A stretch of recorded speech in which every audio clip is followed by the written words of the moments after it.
friends. කොහොමද ඉතින් සනීපෙන් ඉන්නවද? ඉතින් අද තමයි අපිට හජ් උත්සවය තියෙන්නේ. ඊද් අල් අදා සෙලිබ්‍රේට් කරන්නේ UAE වල අද. ඉතින් මගේ මුස්ලිම් යාළුවෝ හෙට දවසේ අපේ ලංකාවේ ඉන්න කට්ටියත් සමරනවා. ඉතින් ඒ හැමෝටම ඊද් මුබාරක් කියලා විශ් කරනවා. අල්ලාහගේ බ්ලෙස් එක හැමදාමත් එයාලට තියෙන්න ඕනේ කියලා සුබ ප්‍රාර්ථනා කරනවා. ඉතින් සුපුරුදු පරිදි අපි ආවා ෆොටෝස් ටිකක් ගන්න, ඊත් ක්ලිප් ටිකක් ගන්න. ඉතින් මම ඒ ෆොටෝස් උත් ඔයාලත් එක්ක ෂෙයා කරගන්නම්. බලමු විතරක් ලස්සන අපිට ෆොටෝස් ටිකක් ගන්න පුළුවන් නේද කියලා. ඉතින් අපි සුපර් මාකට් එකෙන් ස්වීට්ස් උත් ගත්තා. වෙනදා වගේම තමයි ස්පෙෂල් එකක් විදියට අපි ගෙදරත් හදනවා ස්වීට්. ඉතින් guys මේ ඊද් නිවාඩුවට UAE වල අපිට දවස් 5ක් නිවාඩු හම්බ වෙනවා. ඊයේ අපිට නිවාඩු අර්ෆාත් උපවාසයේ තිබ්බ නිසා අර්ෆාත් ෆාස්ටිං එක තිබ්බා. අද තමයි අපිට ඊද් තියෙන්නේ. ඉතින් හෙට අනිද්දා අනිද්දා දවස් ඔක්කොගෙම අපිට පබ්ලික් හොලිඩේ හම්බ වෙලා තියෙනවා. ඉතින් අපි ඒ දවස්වලත් ප්ලෑන් කරලා තියෙනවා එක ටුවර්ස් යන්න. ඒවත් මම ඔයාලත් එක්ක ෂෙයා කරගන්නම්. තවත් ලොග් එකකින් පුළුවන් වුණොත් මේ ව්ලොග් එකත් එක්කම ඔයාලට ෂෙයා කරන්නම්. ඉතින් මගේ channel එක දිගටම බලන්න, like එකක් දාන්න, comment එකක් දාන්න අමතක කරන්න එපා.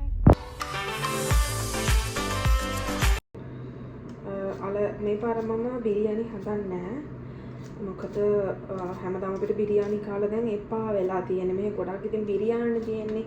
ඒ නිසා මම හිතුවා yellow rice එක ලංකාවේ විදියට මේ එම මාකරි හදමු කියලා. එහෙනම් මම අල ටික දැන් පීල් කරගත්තා. අපි ඒක තැම්බෙන්න දාමු. දැන් අපි ප්‍රෙෂර් කුකර් එකට දාන්න යන්නේ අල ටික. ඉක්මනින්ම තැම්බෙන්න ඕන නිසා. අල වැහෙන ප්‍රමාණයට දැම්මා. අපි මේක දැන් වහ ගන්නවා.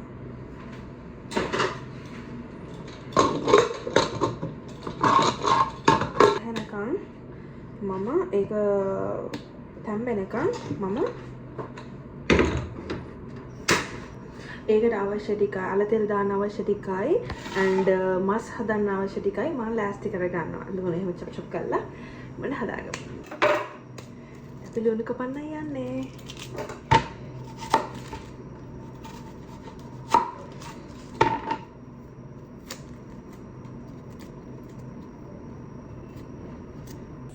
මම බාස්මති වෙන හින්දා පොඩක් සෝක් වෙන්න දැම්මා. වතු ටිකක් දාලා පෙන්ෙන්න දාලා තියෙන්නේ. ඉතින් කහබත් එකට අවශ්‍ය අනිත් මඩ ලුණු, තක්කාලි, රම්ප අරම ටිකක් අවශ්‍ය ටික කපලා තියෙනවා මෙතන. දැන් ප්‍රෙෂර් කුකර් වල ටික තැම්බෙනවා. මම පරිප්පුවක් හදාන්න ඉන්නවා. and මම මේක කහබතකට තමයි හදාන්න ඉන්නේ.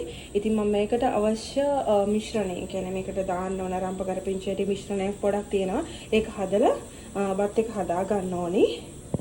දාන්න මේක නම් දැන් ප්‍රෙෂර් කුකර් එකේ ඕවර්. දැන් මේක තෙල් ටික රත් කරනවා. ඊට පස්සේ මම ඒකට එකතු කරනවා. යාළුවනි මම මේකට ගී චුට්ටක් දාලා ඒකට ලුණු, කරපිංච, රම්ප, සුදු ලුණු, කරාබුනටි, කුරුඳු, එනසල් ටිකක් එකතු කරා මේ මිශ්‍රණය.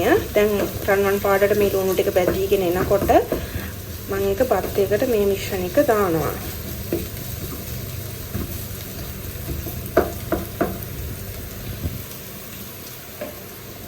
මංගාව තියෙනවා කිස්මිස් කියන්නේ ප්ලම්ස් කජු ඒවා තියෙනවා.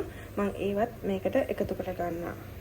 වතුර අයින් කරගෙන ආවා. දැන් මම මේකට අර මිශ්‍රණ එක දානවා. හදාගත්ත රම්ප කරපිංච මිශ්‍රණය දානවා. මේ තියෙන මේ මිශ්‍රණය මම මේකට මෙහෙම දානවා.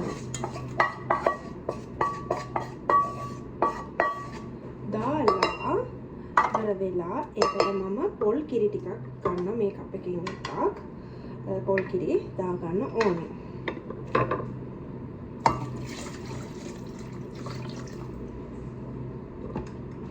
ඊපස්සේ අර අපි දාපු මිශ්‍රණයත් එක්ක හොඳට මික්ස් කරනවා. අදිනම් අපිට තව පොල් කිරි ටිකක් දාන්න පුළුවන්. එහෙම නැත්නම් වතුරට එකතු කරන්න පුළුවන්. and කහපත් හදන නිසා මම කහ ටිකක් එකතු කරනවා. and ලුණු දාන්න ඕනේ.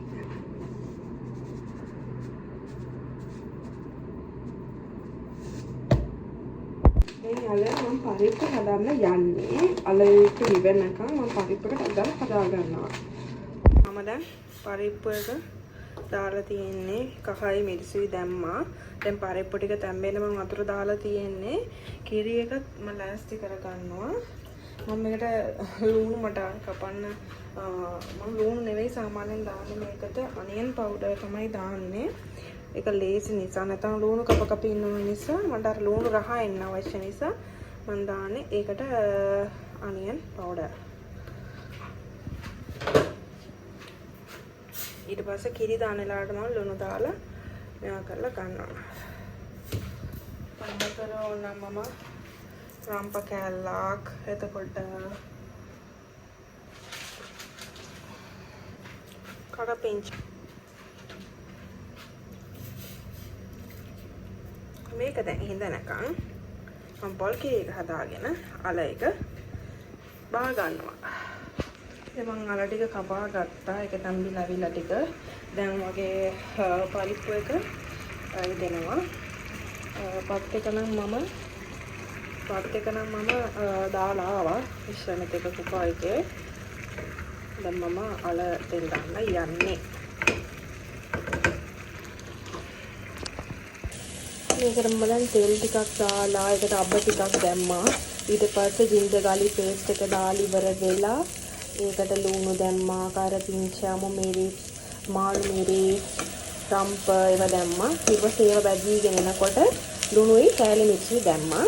වියලි මිරිස්සුත් මම පොඩ්ඩක් දාලා තියෙනවා මේ කඩලා. දැන් මම මේකට තඹපු අල් ටික එකතු කරන්න යන්නේ. අපි දැන් මම මික්ස් එකක් දුන්නා. දැන් මගේ අල කරිය රෙඩි. තව තියෙනවා උඹල කඩේ වෙම දාන්න පුළුවන්. එතකොට තවත් රසයි. මම උඹල කඩ ඉවර නිසා මම මේ විදිහට හදාගත්තා. මම දැන් චිකන් එක හදාන්න යන්නේ. මම ඔලිව් ඔයිල් චුට්ටකුයි ඒ කියන්නේ මේ සහන් දක් වගේ and මම මේකට ඇඩ් කරනවා ගී ඇඩ් කරනවා.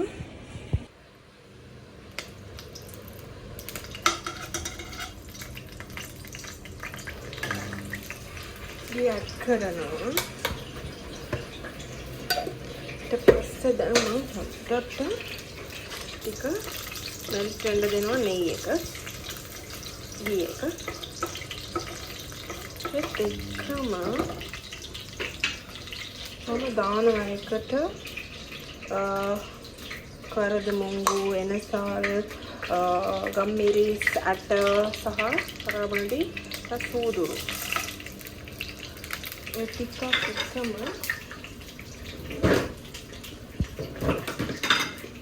වියලි මිරිස් පොඩ්ඩකුත් මම දා ගන්නවා. කරල් දෙකක් වගේ. ඊට පස්සේ ඒ ටික ෆ්‍රයි වෙන ගමන්ම අපි මේකට කපාගත්ත ලුණු ටික ඇඩ් කරනවා. ලුණු, හමු මිරිස් මේ ටික අපි දාගන්න. ලුණු වැඩි වෙන තරමට රහයි. මම මේකේ ලොකු ගෙඩි දෙකක් කපා ගත්තා.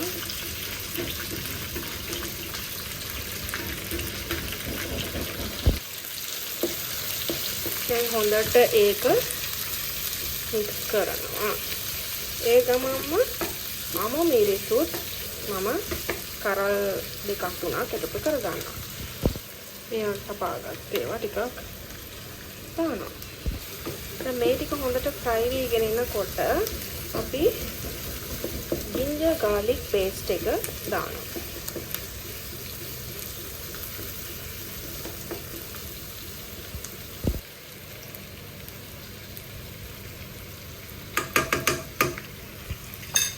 දාලා නැවත හොඳින් මික්ස් කරගන්නවා.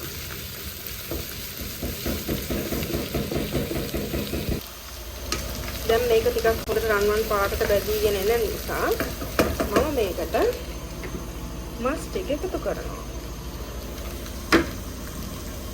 ඒක මම හොඳට හොදලා මැදින් කපලා තියෙනවා 3-5ම හොඳට අල්ලන්න ඕන නිසා සමහරවිට ස්කින් එක තිබ්බා මේ ඔක්කොම කුකින් කකුල් චිකන් ලෙග්ස් තමයි අපි ගන්න. අපි දැන් මේකට මික්ස් එකක් දෙමු.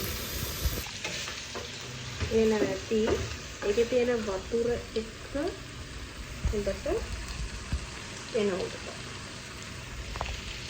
දැන් හොඳට ඒක තැම්බෙනවා මස් එක.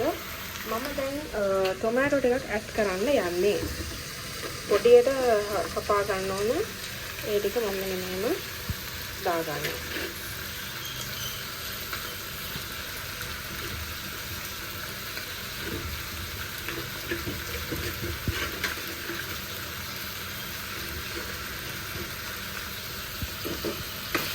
දාලා මික්ස් එකක් දෙන්න.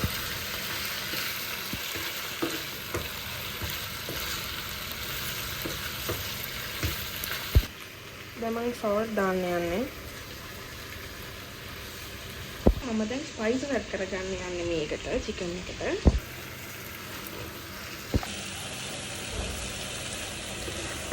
යාළුවනේ මේකට මම කශ්මීර් මිරිස් දැම්මා. කහ දැම්මා. අපිට සරණුව දාන්න පුළුවන් මිරිස් නම් ඔක කහ චුට්ටක් දැම්මා. ඊට පස්සේ කොත්තමල්ලි කුඩු දැම්මා. කොත්තමල්ලි කුඩු දැම්මා. ඊට පස්සේ ගම්මිරිස් කුඩු චුට්ටක් දැම්මා. ඊට පස්සේ සුදුරු කුඩු චුට්ටක් මම දැම්මා. සුදුරු කුඩු නැත්නම් සුදුරු අට දාන්න පුළුවන්. කශ්මීර් මිරිස් මොන්නේ අර කලර් එක පොඩක් කලර්ෆුල් වෙන්න තමයි කශ්මීර් දාන්නේ. ඉන්දියන් කශ්මීර් එකක්. සෝ තියනකට දානකොට නැත්නම් normal මිරිස් කුඩු දාන්න පුළුවන් අපිට. දැන් ඒකත් මම මික්ස් කරගත්තා. දැන් විනාඩි 10ක් සාමාන්‍ය මීඩියම් හීට් එකේ මේක දෙන්න ඕනේ තැම්බෙන්න. අපේ මාස් එක දැන් වස්තු පහලට ඇවිල්ලා තැම්බිලා ඒත් එකම මල් ටිකක් කපලා ලුණු මිරිස් සහ කහ දාලා ටිකක් මේ මික්ස් කරගත්තා. පොඩක් බැලලා ෆ්‍රයි එකක් නිකන් ගන්න ජස්ට්. දැන් මේකට කර්ඩ් චුට්ටක් දිය කරගෙන කර්ඩ් ටිකක් ඇඩ් කරා. දැන් මේකට අපි ගරම් මසාලා ටිකක් දානවා. ඊට පේනදි මම ගරම් මසාලා ටික දැම්මා. දැන් ආයෙමත් මම මික්ස් එකක් දෙනවා.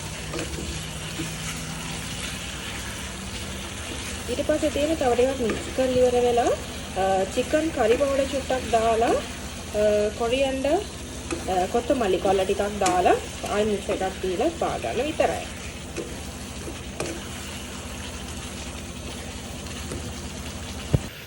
බලන්න යාළුවනේ මාර කලර්ෆුල් එකට ආවා. මාර සුවඳයිත් එක්ක. මම දැන් අර ශාන් මසාලා එක තමයි දැම්මේ. චිකන් කරි මසාලා එක දැම්මේ. මාරම රස පාටයි. කාලා අපි කියනනම් කොහොමද මගේ චිකන් කරි එක කියලා. එහෙනම් මම ඔයාලට චිකන් රෙසිපි එක දාන්නම්.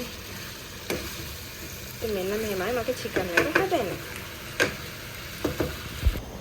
යාළුවනේ මම දැන් පරිප්පු කරිය අල තෙල් දාලා මගේ මස් එක and බත් ටික මම හදාගත්තා. මගේ බත් එකත් දැන් හැදිලා ඉවරයි. දැන් අපි කන්නයි යන්නේ.